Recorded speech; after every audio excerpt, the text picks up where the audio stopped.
Good evening, good morning, and wherever you may be watching, and if either it's morning or afternoon, this evening is a special evening, and I have an amazing guest. When I say someone is amazing, because that person checks out amazing, so I really mean that. And you all know that I love talking about social skills and social skills is very important because a lot of people struggle with that. But this evening, we'll be talking about social skills for children and how do we teach kids social skills? Is it important to teach your kids social skills? And the person that I have this evening is an expert, has created an expert of himself by teaching children social skills. Please help me welcome Gramps, the author of the book I Don't Want to Turn 3, which is a book where he explores what goes through to a toddler's mind that parents are so desperate to understand. Thank you Gramps, so much for how are inviting me. you? I'm doing great. I appreciate being on your show. And thank you for writing this book. I've seen a lot of books about different things and how to do this and that. But really, this is the first time I see a book, uh, that teach children social skills, which I think is very, very important. Well, you kind of can figure, why did I even write this book? Living this past year because of the pandemic, caused by COVID, in isolation, except for being able to be with my family, gave me a special time to watch and Hmm. interact with all these grandkids. And I got to tell you, what a trip that was. You know, all six of my grandkids have completely different kinds of personalities. The one thing that they do have in common is their sense of curiosity and how excited they get when they do accomplish something. Watching them grow year to year really is the basis for this book. Absolutely, absolutely. And your name is Gramps Jeffrey. So why Gramps Jeffrey? Well, I found out early that the little kids, again, my grandkids go from 1 year old to 9 year old, that they're able to pick up the ga ga ga fairly quickly. So I figured Gramps is an easy word to say. And then the reason I picked Jeffrey is my middle name is Jeffrey. And, I spell it Jeffrey. Now, for years, my wife always spelled it the other way. So I figured if I put it on a book, she'll finally learn how to spell my name. So that's why I'm Gramps Jeffrey. Awesome, awesome, awesome. So how do we teach? Let's say I have a child. How do I teach my child social skills at home? Well, the key to this whole book, what goes on behind this whole book is, what age do children start to take responsibility, for their actions? Is it 3 years old? Is it 13 years old? Is it 23? Or in my case, my baby boomer friends at 63, they still don't take any kind of responsibility for their actions. So, that's really what this book is about is, how do kids start to take responsibility for their actions and when? When do the toddlers, and again, it's about Jordan, who is turning 3 during the middle of the book. When do they learn the difference between me and us? And so this family, this book, the whole has the family find out together. But when you think about it, I think in every single family around the world, the same question comes up is, when do you take responsibility and when do you learn the difference between me and us? And it comes down to just sharing. Mhm, mhm, mhm, mhm. Yeah, I mean that is something because I don't have a lot of knowledge on child development, and I would say when you said I don't want to turn 3, and this is what I'm trying to understand. What is the story behind that title? Well, as a baby boomer myself, trying to understand how the world has evolved since I turned 3 years old really is part of the story also. You know, my parents didn't have cell phones. They didn't have the internet. They didn't have cable TV. Hmm. They didn't have remotes. I was my dad's remote. He said, "Son, go change the channel." I was the dad. So the parents' definition today of discipline and it's quite different than what it was in my days. And so that's also part of the story is how do you mold your child to do the right thing, without beating up on the kid like they used to do generations ago. Right. Uh, and I think that's part of the learning process that parents have today is how do you do it? Do you do it in timeout? Do you discipline in timeout? I've got we were with one of my daughters in Austin, Texas, a couple weeks ago, and all of a sudden her daughter had just turned 3, and she says to her brother, "I need my space," and she walks over and sits on the couch on her side, and he looks at her and says, "I need my space too," and she walks over and sits on the other side. Well, they didn't learn that on television. That was taught by the parents. The mother obviously is taught the children, that if you start to fight with each other, that you start to not share again, you got to go get your own space. So, the whole discipline thing in today's world is just different than when I was a kid. Wow. I think your book would be a great book for the public school system. Well, what's interesting about books, and obviously I want people to read my book, but there are 100 other great children books out there. And the thing about books is that we've got to read them. We've got to teach kids to read them. And one of my missions in life is to get grandparents my age more involved in their kids and grandkids' upbringing. And one of the ways they can do that is by reading a book. Now, when you think about it, you know, why should we be reading these kids' books? What I have found out is the benefits of reading. First of all, you want to make sure that your child uh, you know, has a chance. What I know of, there's an echo. Yes, I'm hearing a little bit of echo. Do you have another live open? Um, only the ones that you sent me. Let me just Okay. see. Awesome. Awesome. It's not so bad. It's not so bad. Okay. I just want Yeah. to make sure. Yeah, that's the only ones I sent me. You sent me. Yeah. But let me go back to why it's important Yes. for kids to learn how to read. First of all, you want to make sure your child picks the book out for you as a grandparent. But the one thing that's important about reading with children is it creates a bonding. Okay, that's something that you just can't get every day. Is when you're reading with your child, it gives you a chance to sit there and spend time together.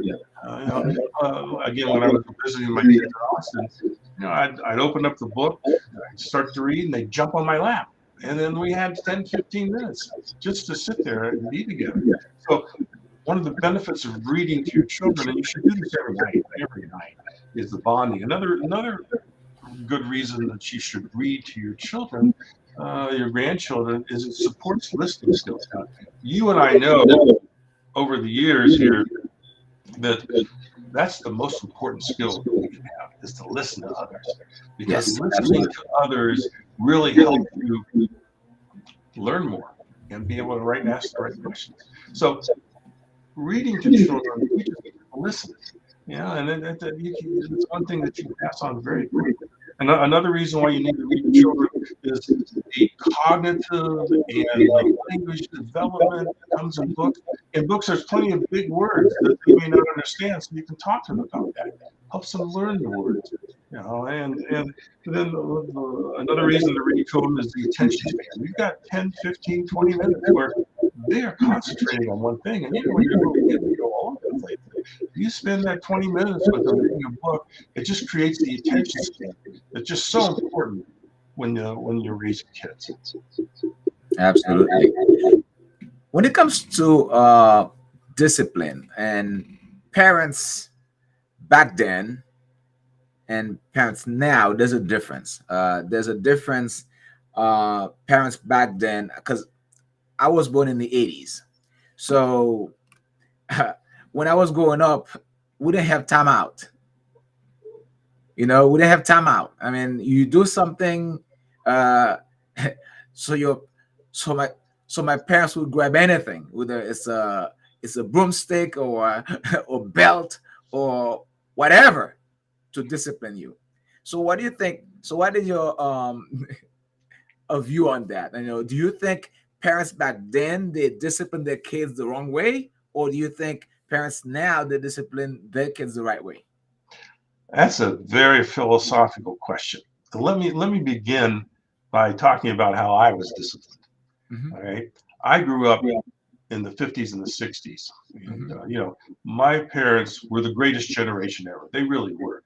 This is a generation that went through depression, that saved democracy in World War II, and they really were a, the greatest generation. But they were also very disciplined. Okay. If my brother Larry and I are having trouble at home during the day, my mother would say, "When your dad comes home?" And so my dad would come home and he'd get it and he'd whip out his belt and he would chase us around the living room table.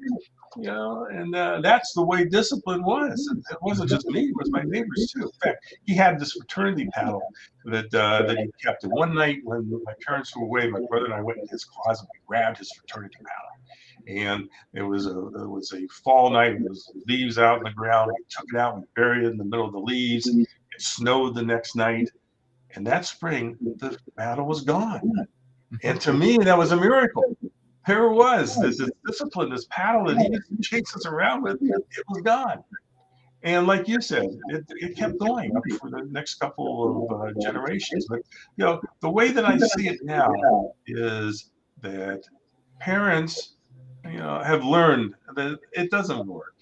You can beat your kids. It doesn't work. It doesn't help in the long run.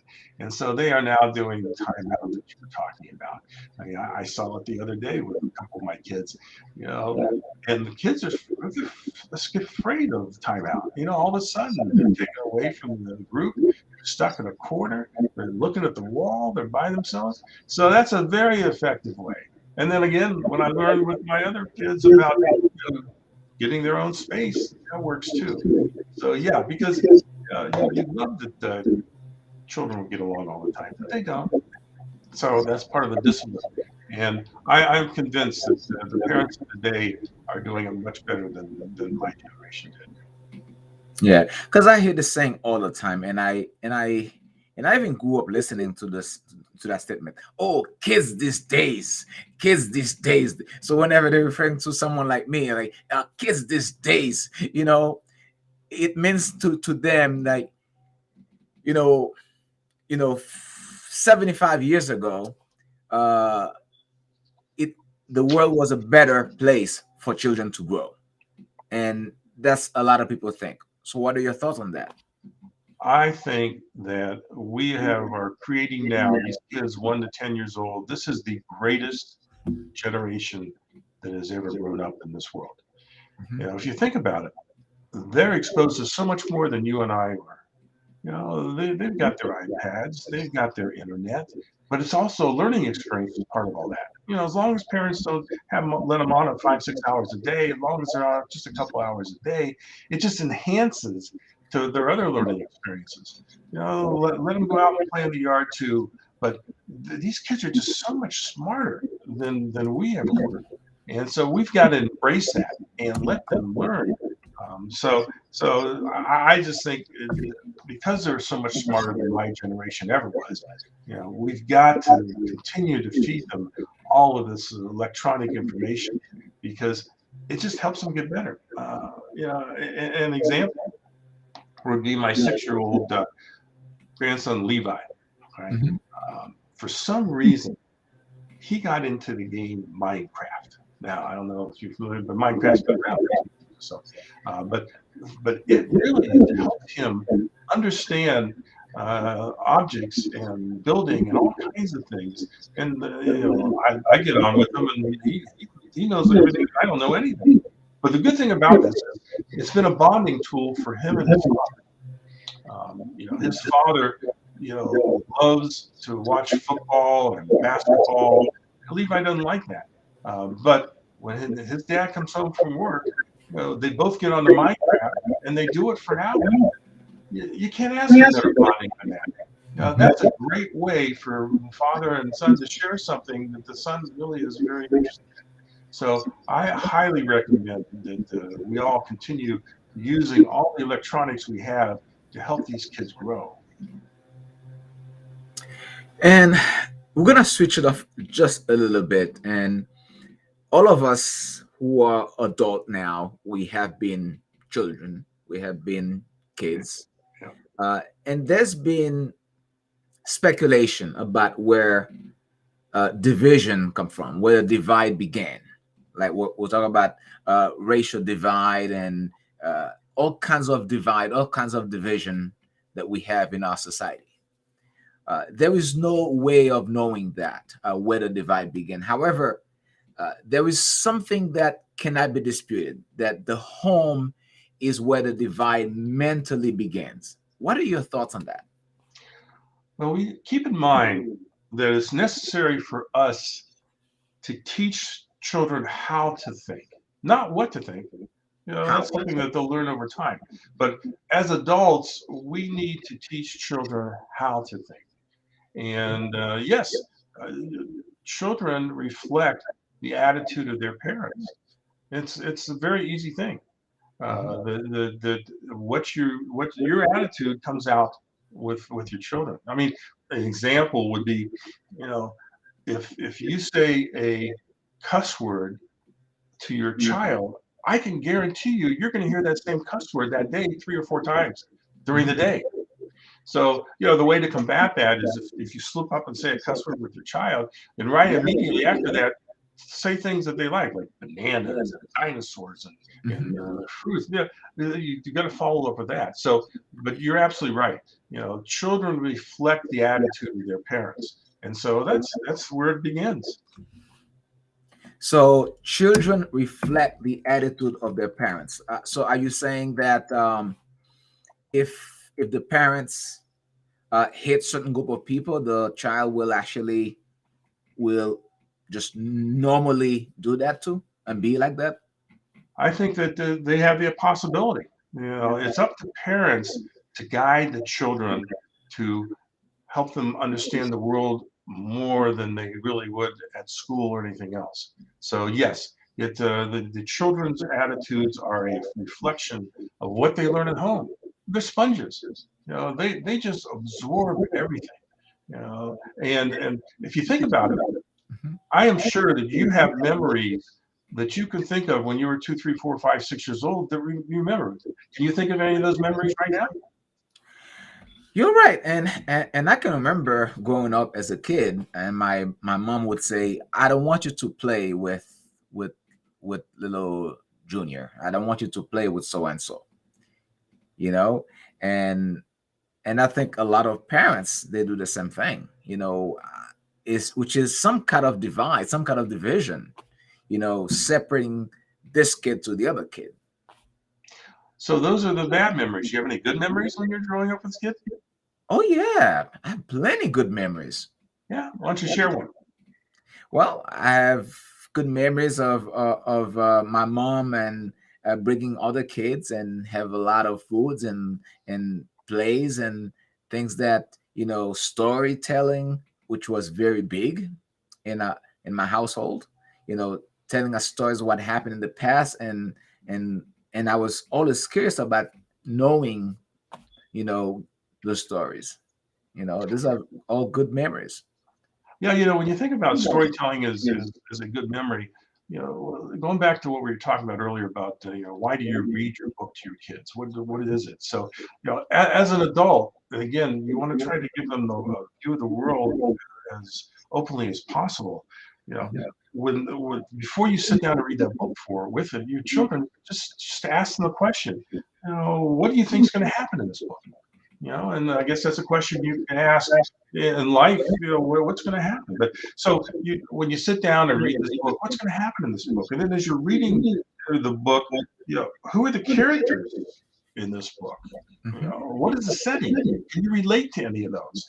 And then does anything in this book sound familiar to you? And that's a key question you always want to ask your children. Does anything sound familiar? Have you related to this? Has this happened to you at school? Has it happened to you, and when you're playing with your friends? What is it? And then when you're done with the book, make sure that you're talking to your children and you're asking them, what was your favorite part of this book? And why was this the favorite part of your book? So again, going back to, we've got to teach our children how to think, not what to think. So keep asking questions, asking all the kinds of questions. Probably my favorite question that you can ask your child, and you can do this at dinner time, or when you're just having a good time, but I would do this as often as possible, is the question that I would ask a child, and it doesn't matter how old you are, 2, 3, 4 years old, what did you do today that was nice to someone else? Now think about I like that. that. If you ask your child, what did you do today that was nice to someone else? The first time they may not understand that. But if you're consistent and you ask that to your child every single day, what did you do today that was nice to someone else? That's how you mold your children. That's how you get them to think outside the box. That's how you get them to think beyond prejudice and what the parents really think. Is what did you do nice for someone today? Because then they're going to think about it. And if you have siblings and one hears it, and the other one hears it, they can start to, what did you do nice to me today? So just start that process, and over time, it will make a difference in how your kid acts. Absolutely. So you do think that as parents, we shape our children's thoughts. So we shape them. Well, going back to the memories that you have when you were a kid that you still remember when you're 20s and 30s and 40s, let me give you an example. We had my 2 kids here in Scottsdale for the weekend because their parents went away. Well, we're grandparents, so we want to do all the fun stuff with them. So, we've got a little Wii, so one of them on the TV, so we play Wii on TV. We got a swimming pool. We went swimming because we're in Arizona. We took them to the park. We went to museums. We did all the fun things the grandparents need to do when they're doing with kids. Then on Saturday night, my wife said to Levi, I want you to try this food, because he's a very picky eater.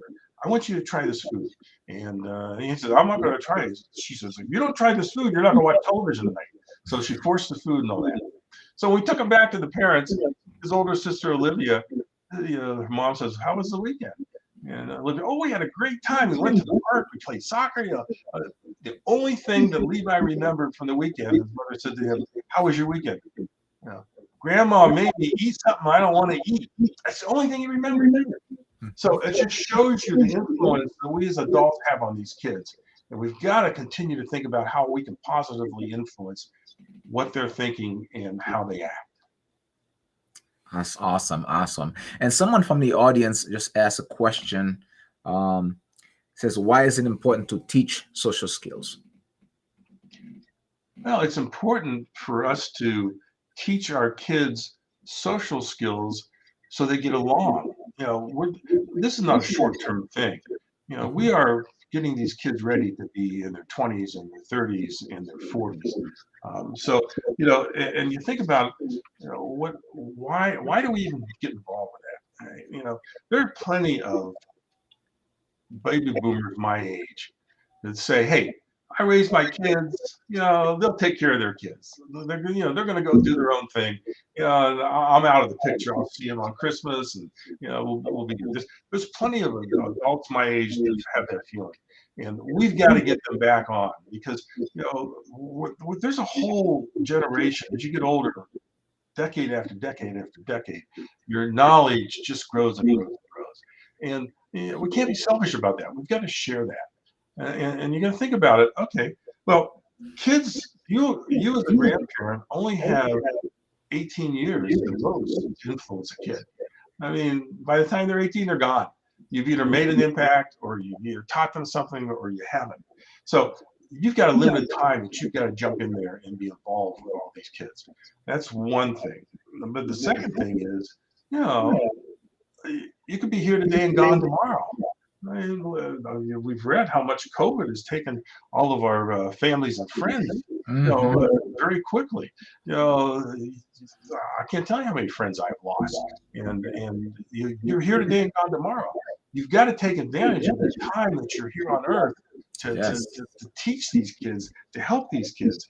You know, the future is you don't know about it. You could be gone tomorrow, so you got to do that. You got to become part of the routine of children. Now, when I was growing up, I was lucky. You know, my uncle lived up the street, my grandmother lived a couple blocks away, and so our family was there. But in today's world, that's not.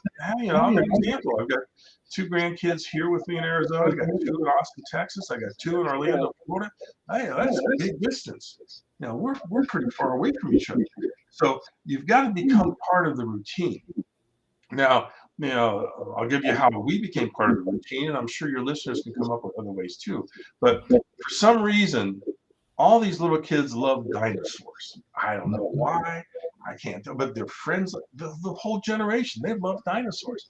I mean, Mm-hmm. they can tell me exactly the name of every dinosaur. They can tell me if it eats meat or if it eats plants. To me, a dinosaur is small, medium, and large. They know it all. Mm-hmm. So Mm-hmm. we found out because I had them here during COVID for about 6 weeks, all in one place, and they had to go back. Is that because of their love of dinosaurs, we decided to keep in touch with the ones that weren't living here with us.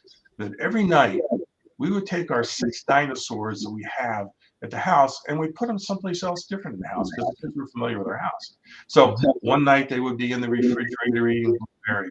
Another night they would be on the sink helping grandma wash the dishes and they had soap on their nose. Another night they'd be playing piano. Another night they'd be walking up the steps. So we had 50 different nights of these dinosaurs in our house and outside our house. So what happened was, and again, little kids don't call you. You've got to make out do the initiative as adults to go after them. But because of this, they started calling us. These 2, 3, 4-year-olds were calling us every night before we went to bed. We became part of their routine. They call on grandma's iPhone because it was a Facebook, and they said, "Where's Gramps? Where's Gramps? What are the dinosaurs doing tonight?" So you've got to. That was our way of keeping in touch with our kids because again, we're all so far away from each other. But you've got to come decide how you can become part of their routine.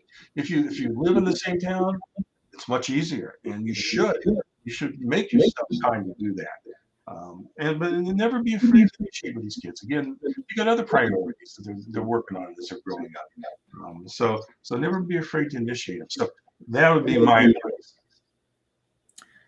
Perfect. Perfect. Thank you, Gramps. Now, and I also understand this generation is more into video games for children.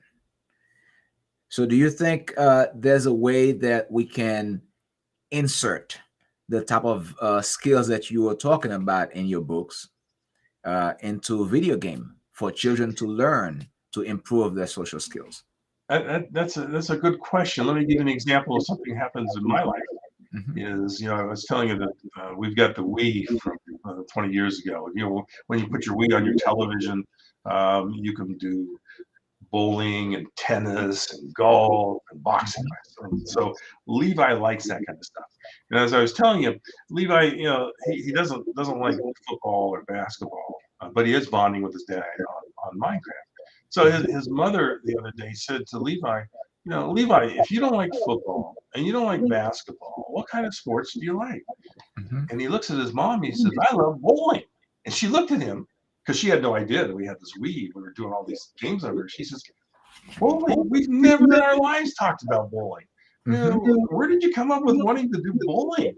And then he explains, when I go to Grant's house, we bowl every night. And, I love it. I can't wait to go out there and learn how to do bowling. So I definitely think that in some way we need to insert into our kids' lives some of this video because the idea is to participate with them, not have them sit in a corner and do it all by themselves, but be part of that because it's like reading a book. You're with the video and you talk about the characters, you talk about what's going on. Again, teaching them how to think, not what to think. Hmm. There's a lot of single parents out there, and I think the more, I mean, we have more single parents than ever before, where we have one parent, whether it's the woman or mostly the woman raising the child, or sometimes we have just the man raising the child, and and many times that single parent has to work two jobs. And what advice do you have for those parents who can't really devote 100%, even sometimes 60% of the times to teach their kids social skills? As Hillary Clinton wrote a book called It Takes a Village. And Hmm. I truly believe that that's what it takes to raise children in today's world, right? It takes a village. It takes aunts and uncles. It definitely takes grandparents. And again, if you have any grandparents listening to you out there, please do me a favor and get involved in your little kids' lives. Because again, you only have so much time to spend with them. But it takes a village. It takes friends. It takes everyone. And it takes a bigger village when there's a single parent. You know, it just takes a whole lot of people to raise a kid. And so you've got to get different points of view. Because again, going back to the original question is, how do the kids become non-biased? They become non-biased by having more people influence in how they think. And so that's what we have to do. If you're a single parent, get both sides of grandparents involved in raising the kid. All the aunts and the uncles and cousins. Just make an effort for it because that's what we have to do. Hmm. And speaking of raising a child to become better humans, because our goal is to, at least should be, to make this world a better place. Uh, Teaching a child social skills, do you think social media is part of that recipe? I think it influences it.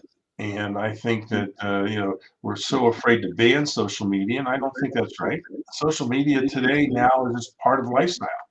And and the people growing up in the 50s and 60s, they had other things influencing them. Okay, well, today is social media, and so I just think that it's important for everyone to participate. I mean, think about the greatness of social media. And I know you're an entrepreneur and a business person too. But in the old days, if you owned a store in a local area, your customer base were the people that you knew in town. Mhm. Well, what social media has done is if you own a store today and you have a special kind of product where only maybe 10 people in your town like it, but you go on to social media and now your audience is the world and you've created a market for it. That same thing happens with kids. If kids can only find 10 people in their own town that have the same likes that they have, but they go onto social media, they have people all around the country. So I firmly believe that, again, as we're raising this greatest generation ever, that social media just helps influence it. It sometimes, it's part of the village.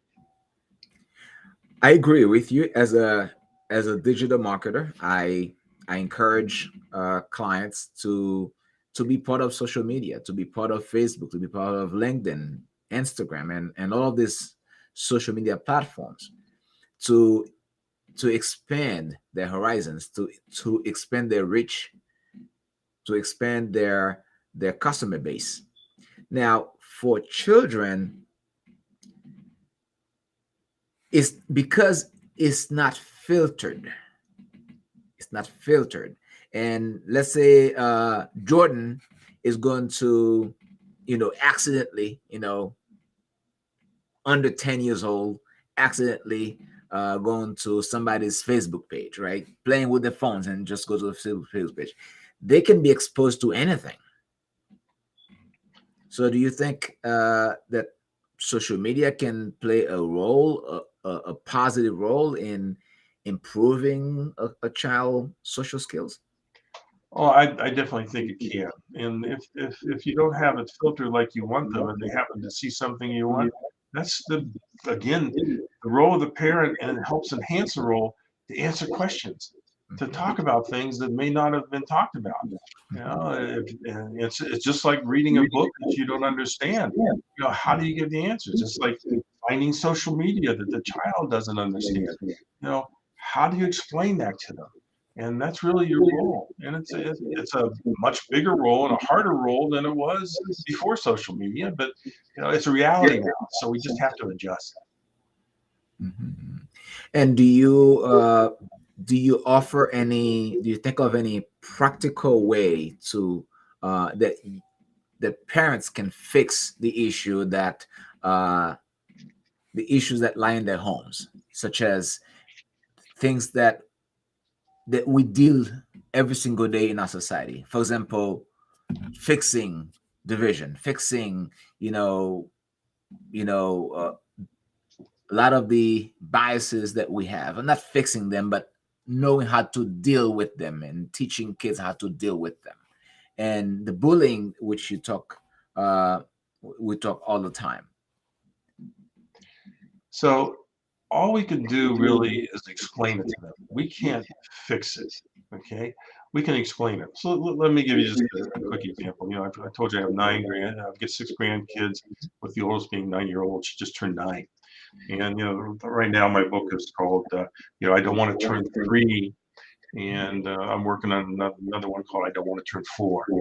So Mm. Olivia came to me, and she's one of the stars of the book. And she says when she turned 10, she says, I got a great idea for a book. I don't want to turn 10. And I said, oh, that sounds like a great idea. Tell me, what is it that makes you want to write this book? I don't want to turn 10. She says, well, I'm starting to worry about a lot of stuff. She says, I've got to learn how to drive a car pretty soon. I said, that's 7 years away. Why are you worrying about it The thought now? is scary. Yeah, yeah, she's scared to death. And then she says, I gotta start thinking about picking out a college, and I don't know how to do that. I don't know why I want to do that. She says, I don't know if I really want to do turn 10. And so she says, so we'll write a book about I don't want to turn 10. I think that's just a common thing throughout our society right now is, that our kids are scared of a lot of things. And we as adults have got to talk to them, ask them questions. If you keep asking your kids questions, some of the scariness will come out and you can talk about it. Now, nobody's got all the answers. I wish I did, but I don't. I wish you did, but you don't. And so we've just got to talk them through it. Communication, get them to open up. You know, the one thing that I've learned throughout is when you love someone, you will teach others how to love. Mm. Okay? And that's the kind of philosophy you got to do when you're teaching your children. When they're scared of something, you've got to teach them how to do that. And again, you just teach them how to think, and they'll come to a conclusion. I mean, and I like the way you put it. Teach them how to. But many times, what I'm thinking, there are certain topics, subjects that are so complicated, so complex. I wonder how you teach, how you talk to a child when they see some types of violence on TV, and how do you talk to them about this stuff Well, without if you making them fear even more? if you watch any news, at nighttime, whether it's during dinner or before dinner or after dinner, a child's in a room, they're going to see all that. They're going to see the fire that happened down the street, down the road. They're going to see the bombing going on. You got to talk to them. And again, that's part of the beauty of. I mean, think about they didn't have televisions in the early 1900s, so they didn't have that. They didn't have radio back then either. So how did people communicate? They communicated just within their own family, and that was it. But we've got all of this additional information today, and it's up to us as adults to try to make kids understand. Kids understand when things are bad. Just explain it to them. rather than, their imagination will just run on and on and on unless we as adults jump in on it. And so we just got to force ourselves to do it. And again, get that whole village to do it. Get the grandparents involved. Get everyone involved. So that the children feel safe today, because it's tough to feel safe. Okay. I don't want to turn 3. So, would you mind telling the audience, and as far as what format the book, we can get the book, and how they can get the book? Sure. You can find the book on Amazon, on the Barnes and Noble, about 100 other sites out there. And you can just go ahead and buy it that way. Or you can come to my sites. It's GrampsJeffrey.com, and it's I don't want to turn 3.com. Or if you have any questions or thoughts and want to talk or continue this conversation, my email is grampsjeffrey@gmail.com. Be glad to talk to anyone about about the book, about the kids, about any of these philosophies that we've been talking about. Awesome, awesome. And I will actually put your website on the screen as well. Gramps Jeffrey at it's actually grampsjeffrey.com. That's correct. Yeah. Yes. So if someone wants to get the book is on the screen right now. It's available on Amazon. And for those of you who are outside of the US, Amazon is your best place to go because you can get it from anywhere, and anywhere you can grab a copy for yourself. But if can someone get a signed copy of the book as well if they want to get a signed copy? Yes, just contact me. And we'll Just do contact that. me. And they can purchase one from your website? Yes, you can. Awesome. Let me, do you have time? Let me read one page from the book, just to kind of give Absolutely. everybody. Oh, Okay. you are reading my mind, Gramps. All right. So here, this is the page I'm going to read. If you can see it, it's Olivia. She's discovering that Jordan has stolen all the toys from all the kids. Mhm. So then all of a sudden, Olivia screams, "Where are my dancing shoes doing in Jordan's room?" The entire family runs to my private bedroom, and Jackson yells, "My dinosaurs!" And Levi shrieks, "My sea creatures!" And Baker bawls, "Truck!" And Grace cries, "My dolls!" And Mommy looks at me like today will be my last day alive. Wow. Do you also have the book in audio format? Well, it's a children's book is only 32 pages long, so in audio format it'd be over in like 10 minutes. 10 minutes? Yeah, that's right. Yeah, That's yeah. true. So, but you can get it on Kindle and all the other formats like that. So, yeah, that's why it's a fun book to read to your kids. It doesn't take a long time. It's got a lot of good messages in it, and so I highly recommend or give it as a gift to children that are 2, 3, and 4, and 5 years old. Mhm, mhm. As we're getting a bit closer to our time, and I want to, you have also an interesting book since this evening is just about you and your books. You have another interesting book with the title The Secret of Retailing: How to Beat Walmart. I love that title. So, can you briefly tell us about this book, this one? Sure. Before I became an author, I was in the business world and created the premier business-to-business site on the internet called dollardays.com. And it has about 350,000 products. Our customer base are the moms and the pops who are surviving, thriving as the chains. So basically, you can go onto the site and buy whatever you want by the case, minimum order is a case of any product, and they ship out to you. So basically, we found that I was getting all these questions from our customers. How do I compete? What do I need to do? So the book is a 15-chapter book on the step-by-step guide for entrepreneurs and small businesses on how to survive and thrive against the chains. So there's a chapter on how you hire people, where you find locations, how to find products, how to market both on the internet and also locally. So it's a step-by-step guide on beating the big guys. Wow, this is a business book, strictly business. Strictly business, no kids involved. No kids involved. Man, you are a man of multi-talent. So you are involved in children's book and business books. Yeah, thank you very much. I appreciate it. Man, it's been such an honor to have you. And this is an interview that we had planned for weeks now.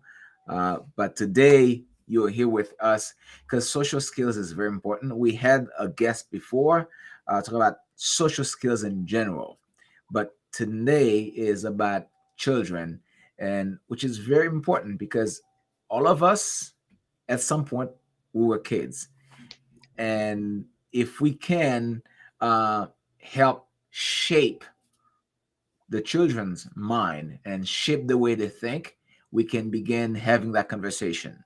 Even sometimes the difficult conversations. What do you think, Gramps?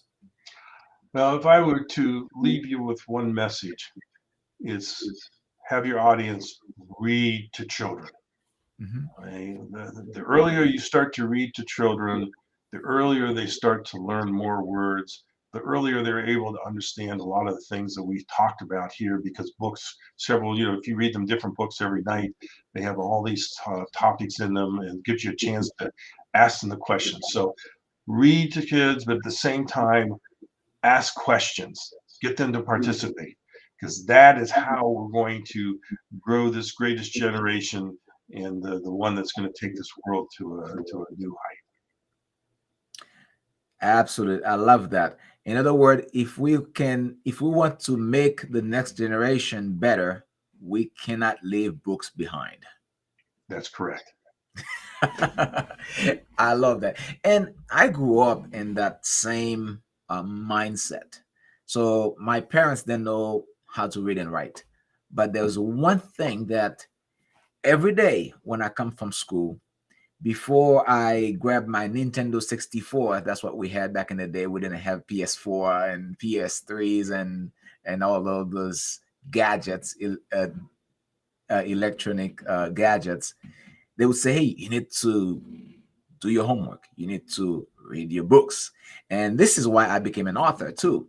And the idea of books, books, books, books, books. I heard that word so many times. I'm like, man, maybe there's something special about books. There must be something special about books. Why are they telling me every day I gotta read books? And I started reading books and started writing poetry. And it is, I have to write a book. And I actually am writing my first children's book too. Oh, when are you going to be able to share that with us? I will. I will. And the title is "I'm Just Like You." So so the adult book that I have, which is this one, "Alike Regardless," which is to challenge the norm of division in humankind. And "I'm Just Like You" is the same premise. To teach children, just like you were saying, talk to children uh, about love, kindness, how to treat others in the schools and in their daycare. You know, teach them how to be human and to understand humanity, to understand when little John is different. Just because little John is different, it doesn't mean that you gotta throw the chalkboard or throw some books at little John's just because it's different. To understand them, to teach him empathy. So that's what it's gonna be about.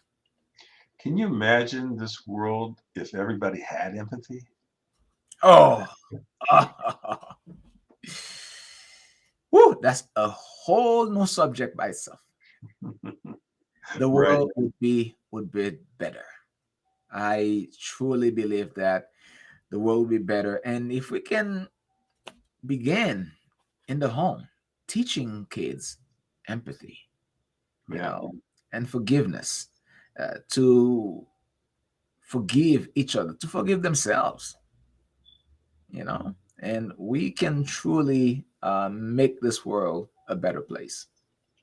Add to that the ability to share with each other, it'd be a home run. Oh, yes. Home run. So, Gramps, what is next for you? What's the next project that you're working on right now?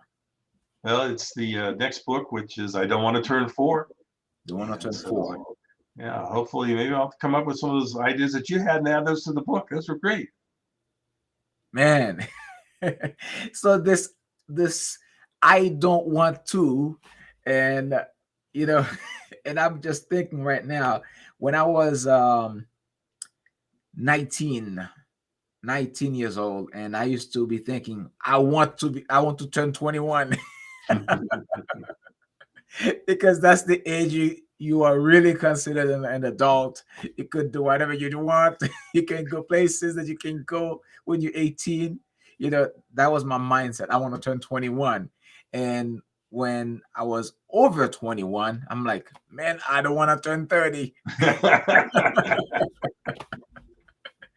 I don't want to turn 30. So that's how it was.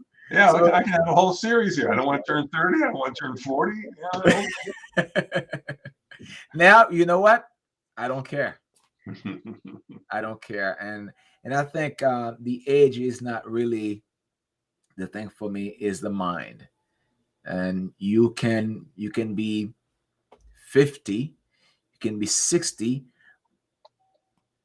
but if you don't renew your mind, if you don't keep refreshing your mind, you can be 65, 75, but you still have the mind of a 20-year-old. you're absolutely right. So And I unfortunately, I see that in my generation all the time. I came to understanding that wisdom doesn't really come with age. But it helps. It does help. It does help. I'm not gonna lie, it does help. But being around for a while now, and I've spoken to so many people, and they say it all the time. Oh, when you get old, you become wise. I agree at to some extent, but to some extent I don't agree, because it takes a lot of effort on your own to develop your mind, to enrich your mind, to build a base for yourself to be wise. Yeah, we are always learning. You're Never always forget learning. that. Every day, my age, your age, we're always learning. Awesome, awesome. And audience, if you're watching on Facebook, LinkedIn, YouTube, uh, whatever platform we are on right now, I encourage you to grab a copy of this book and get it for your kids, and get it for your nephew, your niece, uh, or even the neighbor's kid if you're close to them, because teaching uh, children social skills is very important. And this is how we can have a much better generation, by teaching them social skills, which means essentially teach them to be better humans. Thank you so much, Gramps. It's been such an honor to have you on the show, and I'm looking forward to for a few minutes on IG and Instagram, so we can share that topic, because I think it's very important. Great. Thank you so much for inviting me. All right, great to have you. Have a good evening, everyone.